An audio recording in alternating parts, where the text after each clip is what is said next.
Hi all. ഇന്നത്തെ ശ്രീകൃഷ്ണ സന്ദേശം എന്താണെന്ന് നോക്കാം. ഇവിടെ ഫസ്റ്റ് കിട്ടിയിരിക്കുന്ന card help is on the way ആണ്. നിങ്ങൾക്ക് ഉടനെ തന്നെ നിങ്ങളുടെ സ്ട്രഗിൾസിൻ്റെയും ഉത്തരം കിട്ടാത്ത പല ചോദ്യങ്ങളുടെയും കൺഫ്യൂഷൻ്റെയും പാതയ്ക്ക് ഒരു വെളിച്ചം പകരുന്നതിനായി ഭഗവാന്റെ ഭാഗത്ത് നിന്ന് ഒരു സഹായം ലഭിക്കുന്നതാണ് എന്നതാണ് ഇവിടെ ഫസ്റ്റ് കിട്ടിയിരിക്കുന്ന മെസ്സേജ്. നിങ്ങൾ ഒറ്റയ്ക്കല്ല, നിങ്ങളുടെ കൂടെ അദൃശ്യമായി തന്നെ ഭഗവാൻ കൂടെയുണ്ട് എന്നാണ് മെസ്സേജ് ഇവിടെ തരുന്നത്. നിങ്ങളെ സഹായിക്കുന്നതിന് ഭഗവാൻ സദാ സന്നദ്ധനാണ്.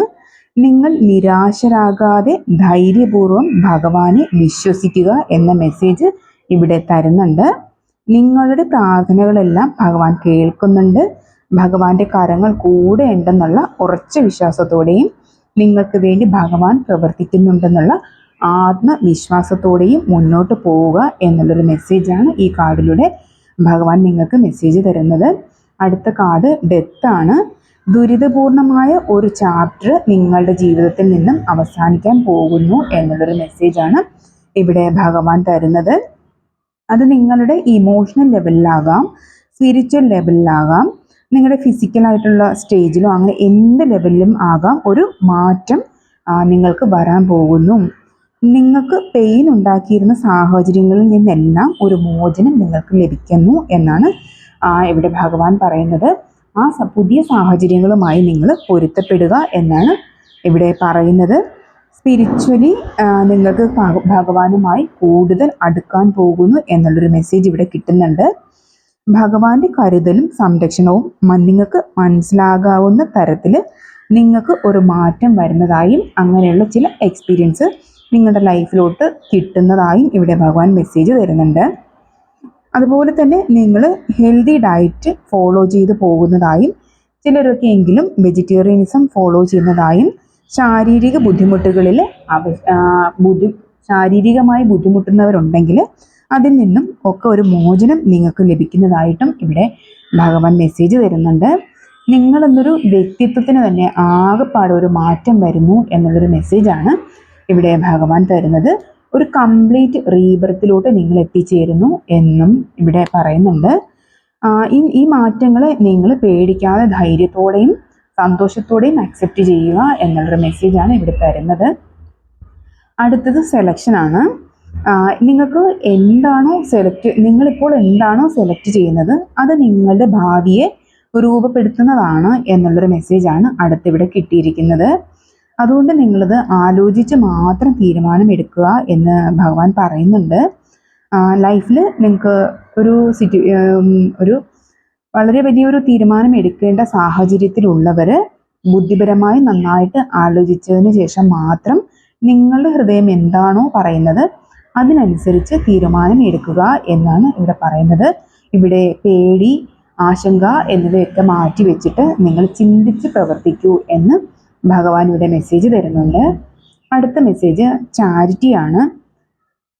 സ്വാർത്ഥ താല്പര്യമില്ലാതെ നിങ്ങൾ പ്രവർത്തിക്കുക എന്നുള്ളതാണ് അടുത്ത മെസ്സേജ്. മറ്റുള്ളവരോട് സ്നേഹത്തോടെയും കരുണയോടെയും പെരുമാറുക, അതുപോലെ തന്നെ ജീവജാലങ്ങളോടും അനുകമ്പ കാണിക്കുക എന്നുള്ളൊരു മെസ്സേജാണ് ഇവിടെ ഭഗവാൻ തരുന്നത്.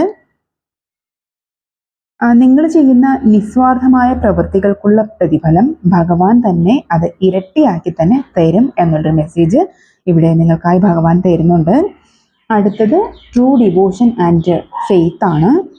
നിങ്ങളുടെ ഉള്ളിൽ നിന്നും വരുന്ന കറകളഞ്ഞ ഭക്തിയാണ് മറ്റെന്തിനേക്കാളും പവർഫുൾ ആയത് എന്നുള്ളൊരു മെസ്സേജാണ് ഭഗവാൻ ഇവിടെ തരുന്നത്.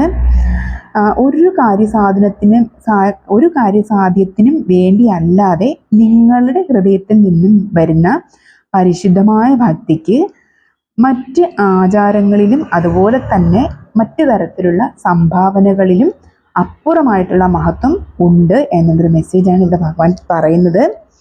നിങ്ങളുടെ ശുദ്ധമായ ഹൃദയത്തിൽ നിന്നുള്ള ഭക്തി ഭഗവാൻ കാണുന്നുണ്ട്. നിങ്ങളുടെ ആത്മാർത്ഥതയും അതുപോലെ വിശ്വാസവും ഓരോ പ്രവൃത്തികളും ഭഗവാൻ കാണുന്നുണ്ട്. അതിൽ ഭഗവാൻ പൂർണ്ണ തൃപ്തനാണ് എന്നുള്ളൊരു മെസ്സേജാണ് ഇവിടെ തരുന്നത്. അടുത്തത് ഗീത ഡെക്കിൽ നിന്നുള്ള സാങ്ക്ടിഫൈഡ് ഫുഡാണ്. അതായത് നിങ്ങൾ ഭക്തിയോട് ചെയ്യുന്ന ഏത് കാര്യവും പൂർണ്ണ വിജയത്തിലോട്ട് നിങ്ങളെ നയിക്കും. ഏത് കാര്യവും ഭഗവാനിൽ അർപ്പിച്ച് ചെയ്യുക എന്നുള്ളൊരു മെസ്സേജാണ് ഇവിടെ ഭഗവാൻ നിങ്ങൾക്ക് തരുന്നത്. അടുത്തത് ഇംപാർഷ്യാലിറ്റി ആണ്. ഭഗവാന് എല്ലാവരും സമന്മാരാണ് എന്നുള്ളൊരു മെസ്സേജാണ് ഇവിടെ തരുന്നത്. ഭഗവാന് നിങ്ങളിലുള്ള ശുദ്ധമായ ഭക്തി അല്ലാതെ നിങ്ങളുടെ പദവികളോ അല്ലെങ്കിൽ ജാതി മത വർണ്ണ വിവേചനങ്ങളോ ഒന്നിലുമല്ല ശ്രദ്ധ എന്നുള്ളൊരു മെസ്സേജാണ് ഇവിടെ തരുന്നത്. ഭഗവാന്റെ മുമ്പിൽ ഭക്തർക്ക് ഒരേ സ്ഥാനം തന്നെയാണുള്ളത്. ഭഗവാന് വലിപ്പ ചെറുപ്പം ഇല്ല എന്നുള്ളൊരു മെസ്സേജ് ഇവിടെ തരുന്നുണ്ട്. അവരുടെ ഭക്തിയിലെ ശുദ്ധി, ആരാണോ ഭഗവാനെ സേവിക്കുന്ന ആ ഭക്തരുടെ ഭക്തിയിലെ ശുദ്ധിക്കാണ് ഭഗവാൻ പ്രാധാന്യം കൽപ്പിക്കുന്നത് എന്നുള്ളൊരു മെസ്സേജാണ് ഇവിടെ തരുന്നത്. അടുത്തത് സർവീസാണ്. ഇവിടെ ഭഗവാൻ പറയുന്നത് നിങ്ങളുടെ സർവീസ് സ്നേഹത്തോടെയും എളിമയോടെയും ആത്മാർത്ഥതയോടെയും ഫലേച്ഛയില്ലാതെയും പൂർണ്ണമായും ഡിറ്റാച്ച്ഡായും ചെയ്യുക എന്നുള്ളൊരു മെസ്സേജാണ് ഇവിടെ ഭഗവാൻ തരുന്നത്. നിങ്ങളിലുള്ള ഈഗോ മെൻറ്റാലിറ്റി ഒക്കെ കളഞ്ഞ് ഭക്തിയോടെ കർമ്മം ചെയ്യുക എന്നുള്ളൊരു മെസ്സേജാണ് ഇവിടെ ഭഗവാൻ തരുന്നത്.